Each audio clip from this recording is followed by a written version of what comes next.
We have just learned of more Epstein tapes. Author Michael Wolff sat down, apparently, we're now learning, with Epstein for 100 hours of conversation centering around Epstein's long relationship with Donald Trump. As I told you in the other segment, I understand, given who Epstein was and the disgusting criminal human being that he was, it's important to be very mindful of what we then insinuate, what we indicate with our language. And that's why I add the caveat as we enter into this next round of reporting and audio of Epstein talking about his relationship with Donald Trump, that I'm only asserting what is being laid out here, right? And I will show you Trump in Greensboro, North Carolina, as this news is breaking, what he was up to in just a second here. So we already talked about this Daily Beast reporting. Listen to Jeffrey Epstein spill intel on Donald Trump's White House. Michael Wolff, the explosive chronicler of Donald Trump's 4 years in the White House, has released what he says is a recording of Jeffrey Epstein. And it talks about the inner workings of the Trump White House, giving us a sense of how Epstein was still sort of connected and tuned in to what was going on there while Trump was even president. These recordings allegedly recorded in 2017. And so obviously Trump was president by that point in time. And Epstein then 2 years later killed himself in prison after being arrested. The Daily Beast now reports this tonight. Listen to the Jeffrey Epstein tapes. I was Donald Trump's closest friend, says Epstein. And yes, Epstein, given the character we understand about him, the vile character, a sex trafficker of underage girls, is not someone we take the word of at face value. Totally understand, MAGA. And also, given that these tapes were just sort of recording these conversations with Michael Wolff, and now he's releasing them to give us more insights about this relationship, we understand, if you're being honest, that this is newsworthy. And that if this were a Democrat, especially the broader context of Donald Trump, that it would be discussed. Jeffrey Epstein described himself as Donald Trump's closest friend and claimed intimate knowledge of his proclivity for sex, including cuckolding his best friends, according to recordings obtained exclusively by the Daily Beast. And let me jump over here. You can show this as well, Jay, and these are just my notes. I pasted some different excerpts we'll get to, but one thing I want to remind you all of is that Trump said in 2002, quote, "I've known Jeff for 15 years. Terrific guy. He's a lot of fun to be with. It is even said that he likes beautiful women as much as I do, and many of them are on the younger side." So just adding that as a confirmation that Trump agreed they were close friends for some time until he later denied that. The convicted pedophile even boasted of his closeness to Trump and his now wife Melania by claiming, quote, "The first time he slept with her was on my plane." And let's jump forward to the second audio recording in this article. This is allegedly Epstein's voice that matches other recordings of Epstein. Just tell me about his intelligence. And by the way, as you're listening to this, there are long pauses. If it goes quiet, podcast listeners, the podcast is still rolling. It's just this recording has long pauses in it.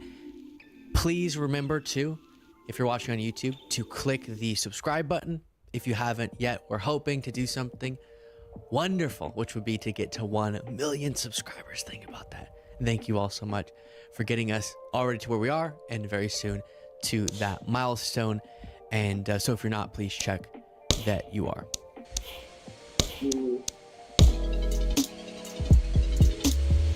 With respect to real estate deals, really. He's a salesman, you know. He tried to do many things. Those things was select, or which and comment button really helps out. Conversation for a little bit before we start the podcast at 4:30.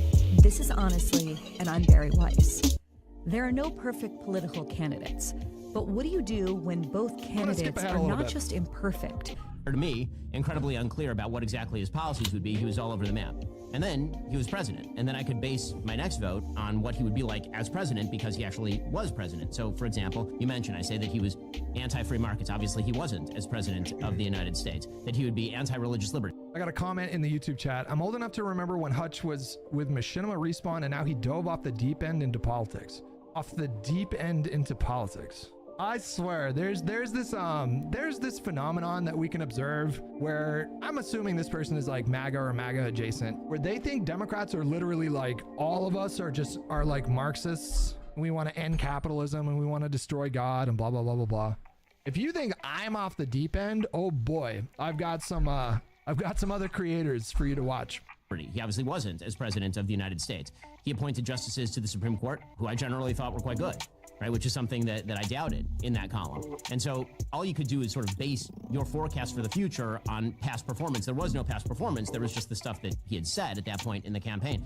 I can now base my future exposition, my future sort of judgment of what Trump's second term will be like on a first term, because he's already been president of the United States. And so one of the big questions that I have for folks who sort of see Donald Trump.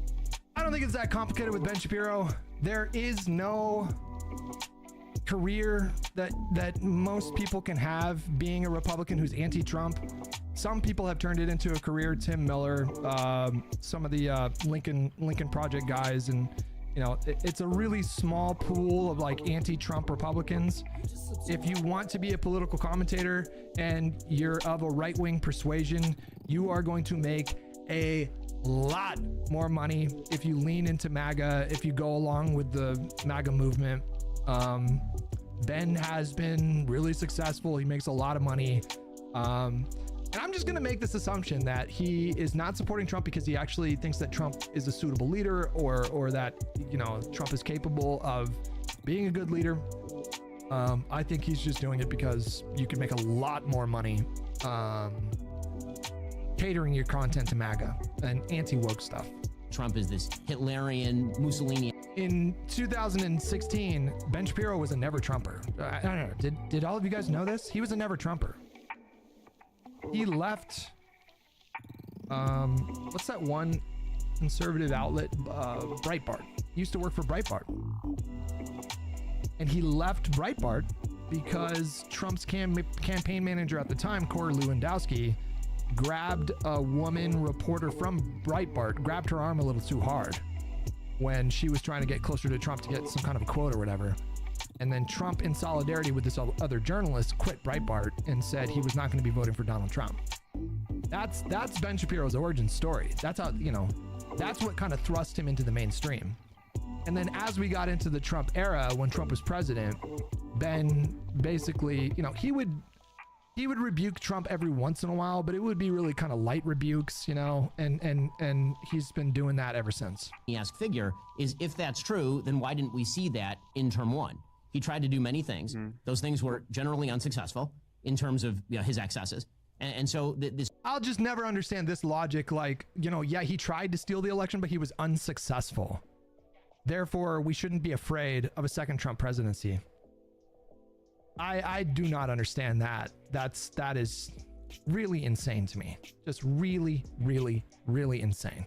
You talk about me being off the deep end. To me, this is off the deep end. You are so untethered from reality.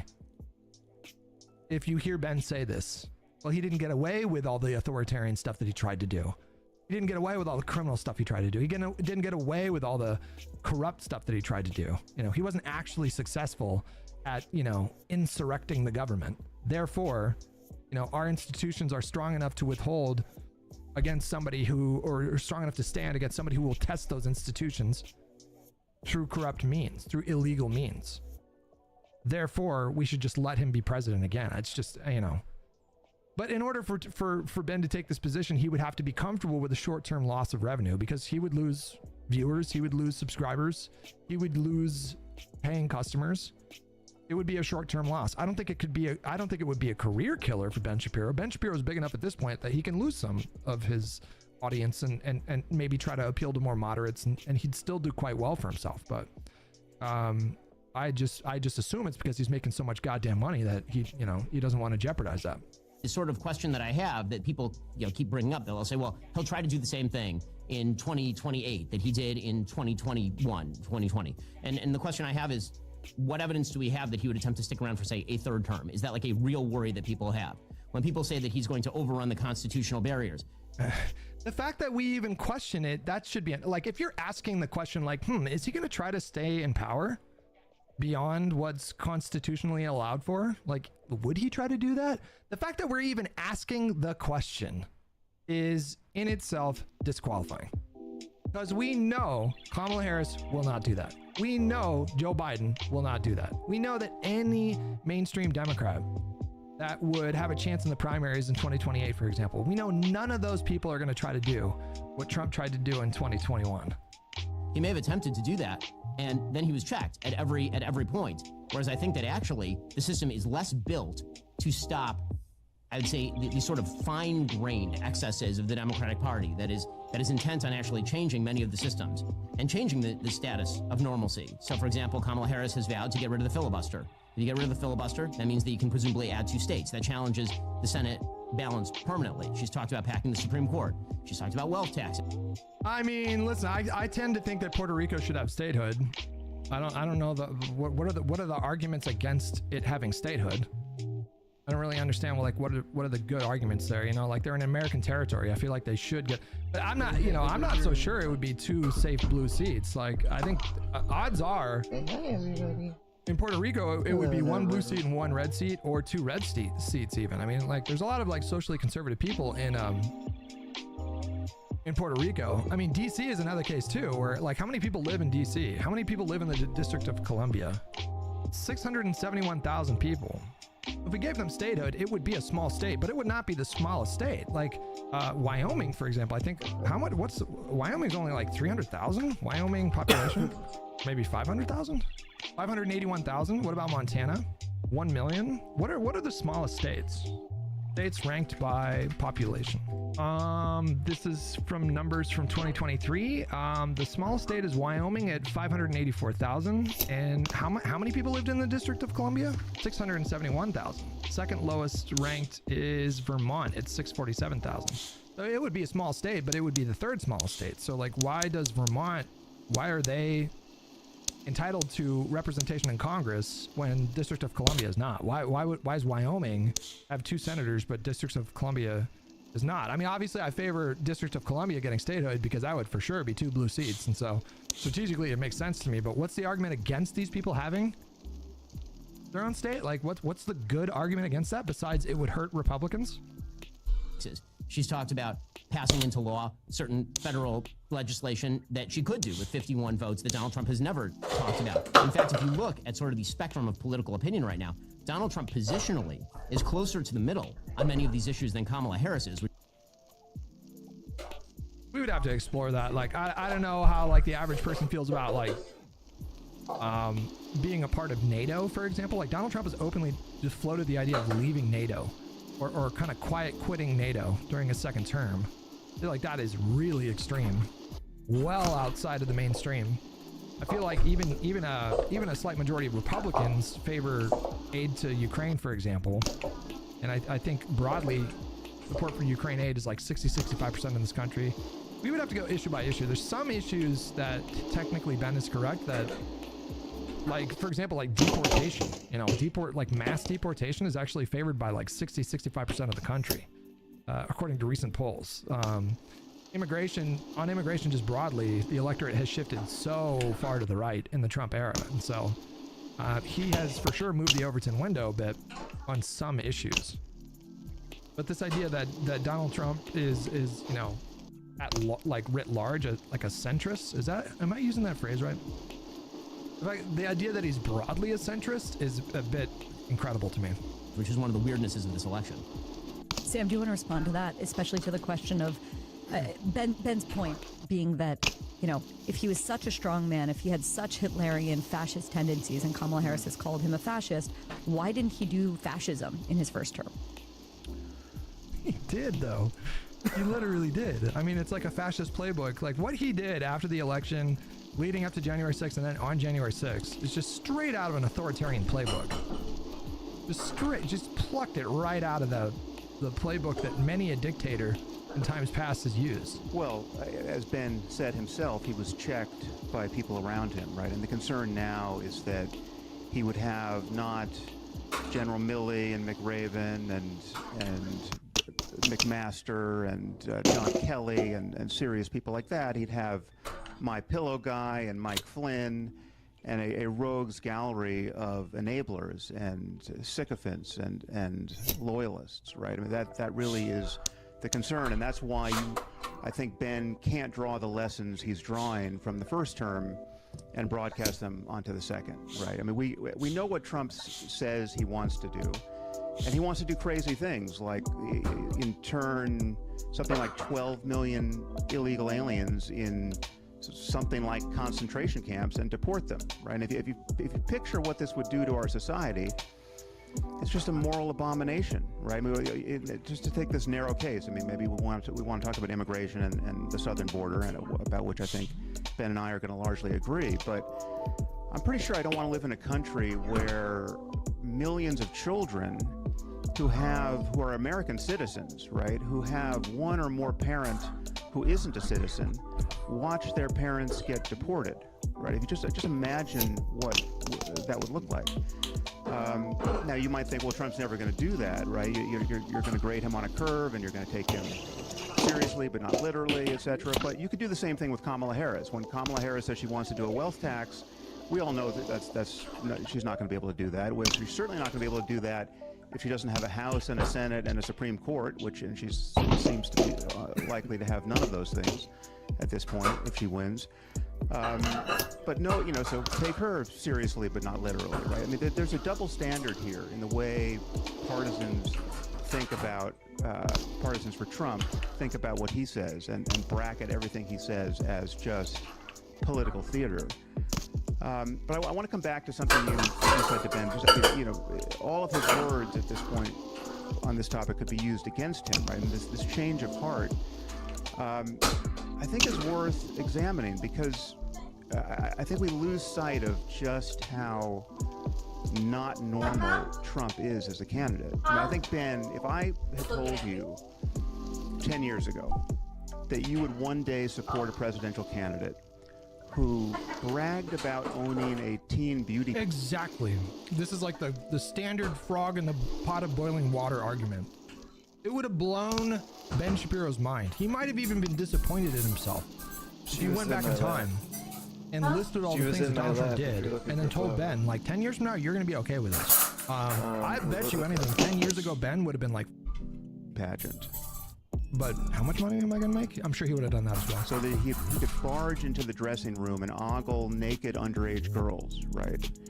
I don't think you would believe me, right? If I had told you that you would support a candidate who, as president, had been denounced by almost every four-star general who worked under...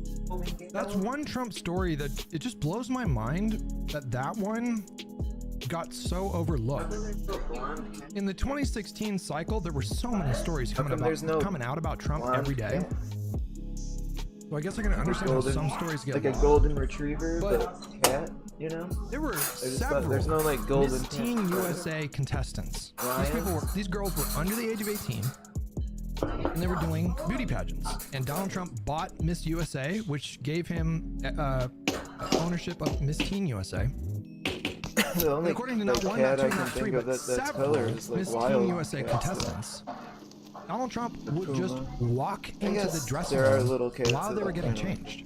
And we just moved. That was one story of 25 stories back in 2016. You can look it up, Google it, and you'll find it's not just one or two or three. It's like multiple former Miss Teen USA contestants said, yeah, he did that. And we just moved past that. We just, and more than that, the Trump movement kind of calcified into this like QAnon adjacent crazy stuff. They redirected these attacks towards Democrats, and so they tried to turn Pizzagate into a thing and tried to allege that Hillary Clinton and John Podesta were eating kids and trafficking in kids and all this stuff. And meanwhile, you have documented evidence that Donald Trump regularly partied with Jeffrey Epstein for years. And he was just waltzing into Miss Teen USA dressing rooms. Can you just imagine, like, imagine being like a 50-year-old dude, and you just walk into a Miss Teen USA dressing room. And of course, because he was so wealthy and because he owned it, you know, there was a kind of permission structure there for him that's only afforded to people with a lot of power and a lot of money. We just all just move past that. It's just like, that to me is just so, you know, insane.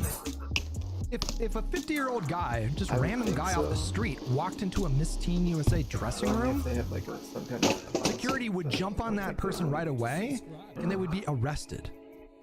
They would be arrested for trespassing or possibly charged with something else as well. Because it's Donald Trump, they just let him walk around with a bunch of teenagers that were getting changed. It's insane. Consider him as a dangerous moron, right? I don't think you would believe me. Or a president who had inspired an assault on our Capitol, directly inspired it. I mean, as much as you want to parse what he might have said in that initial speech, there's no question he called everyone to D.C. and inspired what amounted to be a riot on the Capitol. And he inspired this. I mean, we had people wearing Camp Auschwitz T-shirts and flying a Confederate flag, smearing on the walls that Abraham Lincoln built. Right? That's what happened in January 6th. And if I told you that you would support this guy and still support him, a guy who has honored these people, right? Sam Harris, man, he's so mild-tempered. He's so mild-mannered. He's very tempered in his delivery but he is skewering Ben Shapiro right now. And who stood by as they were calling for the hanging of his vice president. He just stood by. Because there's no good answer for this. There's no answer that makes sense. Like, Ben Shapiro's a skilled debater. He's a smart guy. Ben Shapiro's obviously a smart guy. But it doesn't matter how smart you are. There is no good way to address the point that Sam Harris is making. By tweeting narcissistic bullshit. And he would later record a song with some of the worst offenders, right? There's 20 of them in prison singing on jailhouse telephones. He recorded his own track on this song, and he plays it at his rallies, right? If I told you you would support such a person, you, Ben, right? You, with your commitment to morality, right, and religious principles, and public probity and ethics, I don't think you would believe me. But that's where we are, right? That's how fully Trump has distorted our politics. So, a couple things. So there are a couple of arguments. There's one you made early, and then you sort of morphed it into the second argument about character, which I'll get to in a moment. So there's the first argument, which was, you know, you're taking Trump seriously but not literally. Why can't we do the same with Kamala? So let's do that. Let's take her seriously but not literally when it comes to many of her policy prescriptions. Well, seriously but not literally for Trump on immigration, looks like he's not going to deport 12 million people by caging up entire families in concentration camps. It looks like term number one, in which he puts back in place, for example, Remain in Mexico, in which he has a proper interpretation of what asylum law looks like, in which we... Now, I didn't realize it, but apparently Remain in Mexico only led to like 30,000 people remaining in Mexico, which is... I mean, that's a lot of people, but compared to the amount of people that we're trying to cross every single month, that is a drop in the bucket. We properly allocate resources for Border Patrol. I've been down to the border. They're completely misallocated under the Biden administration, as Border Patrol itself will tell you. And then you look at the status quo that Kamala Harris has presented, which was effectively for 3.5 years an open border. And so that would be taking them seriously, but not literally. We look at the record. It was just, by no reasonable standard, was it an open border at our southern border. It's not just what they say, which was sort of my... And Ben knows this, but whatever. Original model is look at what they do, not just what they say. Then there is the sort of characterological argument that you're making about Donald Trump. And again, I think that the same could be true in reverse. If I had told you, Sam Harris, a few years ago, that you'd be supporting a candidate who says that men can be women, for example, or a candidate who has openly campaigned with, say, Mark Ruffalo, who has compared Israel to the Nazi state, or that you would be supporting a candidate whose first... These are just not comparable to what Ben has to defend from Trump. Like I think Sam Harris would have a pretty easy time justifying a vote for Kamala Harris if you rolled back the tape and told him 8 years ago you'd be supporting Kamala Harris, but look at what Trump did in the last 8 years. I think Sam Harris would probably very easily make his way through that argument. Action in office, apparently, according to the New York Times about 3 days ago, was to examine intelligence reports for gendered language with regard to America's foreign adversaries who are female. You'd be surprised too. I guess all this is to say, we've entered a magically different world, for better or for worse. I think in many ways for worse, and I think you'd probably agree on that. But that world exists, and so now you're faced with a binary choice between candidates, and that binary choice cannot be avoided. I mean, the question, I guess, on a characterological, on a level for Sam, I think, is you obviously believe that Donald Trump is not just a threat to the presidency, he's a threat to the Republic, a grave and abiding threat to the very future of the Republic, which means what means would be moral to stop him. So, to offer a couple of examples, there have been a couple assassination attempts on President Trump. Let's assume that Trump wins the election. Would assassination, if we are that afraid that he is going to be Hitlerian, then be an appropriate response? Or... No, if we take the morality out of it altogether, I think you can very easily make the case that it is healthier for our republic to beat Donald Trump at the ballot box than to assassinate him. If you assassinate him, then you turn him into a martyr and you risk making his movement grow and then calcify. If you beat him at the ballot box, then you can way more effectively stem the tide of MAGA-ism. If we play out this hypothetical to an extreme, then you can conceive of situations where it would be morally justified to use force against Donald Trump, but I don't think we're anywhere near that. Like, for example, if Donald Trump successfully had stolen the election in 2020, I believe it would have been completely justified to engage in like guerrilla tactics. If a third world country did it to one of their own dictators, we would applaud that in America. We would say, oh, good for them. That's great. They're rising up against an authoritarian dictator. But we're just not we're not at that line right now. So I think you can make a really convincing and easy argument where it's like, well, no, I don't think it would be a good idea to assassinate him. I don't think it would be. It's not a question of morality. It's a question of tactics. Like, tactically, it would be stupid to assassinate Trump and then make him a martyr. Less provocatively, would it be an appropriate response for Kamala Harris, who would be the presiding officer in the Senate? She's the vice president of the United States. Conversely, right? Conversely, it's also the case that if Democrats actually had stolen the election in 2020, if that was actually true, if we, destroyed ballots and manipulated voter data and whatever, then January 6th would have been completely justified. Does anybody even disagree with that? It would be completely justified. Tom Sawyer said, so we shouldn't unalive him because it makes him a martyr. Great take, Hutch. I mean, I think it's a reasonable take. Yes, I don't think making him a martyr would be good. I think someone like Vance would just fill that vacuum really quickly, and it would galvanize a lot of support for not just the conservative movement, but the MAGA movement specifically in this country would grow, and Vance would be at the helm. And you can think that he's kind of cringe, but Vance is actually quite, I think Vance is actually quite sharp, and I don't think he was a smart pick, but I do worry about him in the future. I think he's kind of savvy. And I think he would have a much easier time getting his agenda done. I think he would not have the same baggage that Trump did. I'm not saying that, like, listen, Vance is kind of goofy, right? He says some stuff that just makes me cringe. He says some stuff that makes me furl my eyebrow, and I think he says some ridiculous stuff, but We're gonna go to the gym. he's savvy. And take Flower grooming. I think he's demonstrated that quite well, actually, during this race. Gonna is that, take Flower to the he is groomer and go to capable the gym.